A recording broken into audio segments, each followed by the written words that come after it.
Industrial Relations Minister Tony Burke has agreed to meet DP World to discuss its current battle with the Maritime Union. Strike action staged by the MUA has resulted in the shutdown of DP World terminals on specific days, costing the nation more than $84 million a week. The meeting will be the government's first intervention in the port strikes, which began last October after having denied multiple requests from DP to meet sooner.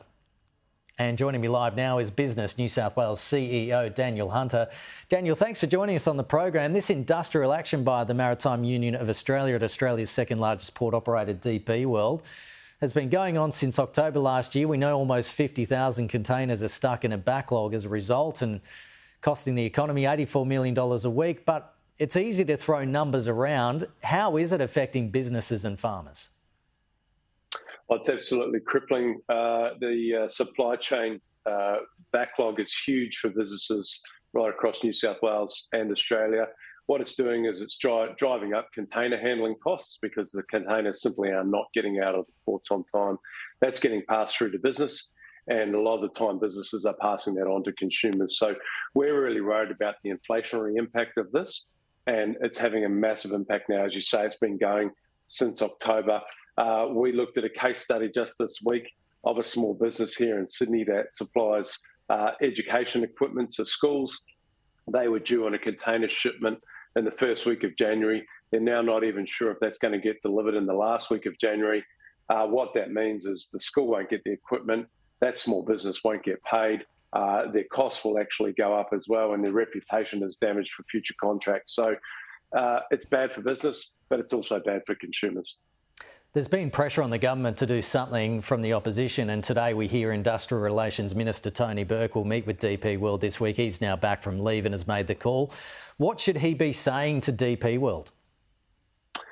Look, we're glad that Tony Burke's meeting with DP World because it means action, but this needs to be solved now, and the Fair Work legislation has mechanisms in it that are designed for these sorts of impasses. It's very clear that DP World and the union are really struggling to come to an agreement here.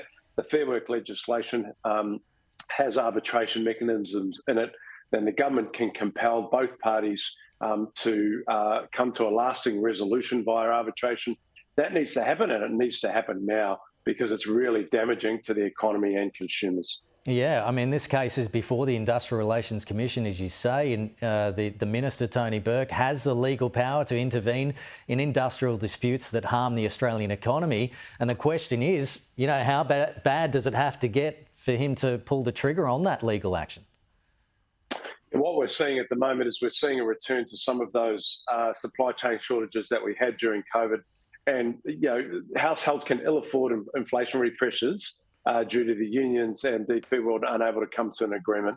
A lot of this comes back to productivity. A lot of Australian ports are some of the least productive in the world because we don't embrace the automation that other ports have around the world. But quite simply, the union and the provider need to sit down and they need to sort this out, and they need to progress it and solve it. And if the government needs to intervene, the time is now. Just on a related question, should Australian ports be owned by overseas companies who probably don't have our people in their best interests? Oh, look, I won't wade into that. I think what this is about lasting resolution. We understand that people need to get paid and cost of living is going up, so people should be paid fairly, but we should be embracing automation, and we should be not locking up containers at terminals for 4 or 5 months at a time and pushing up inflation and cost of business. Yeah, fair enough. Okay. Daniel Hunter, thanks for joining us this morning.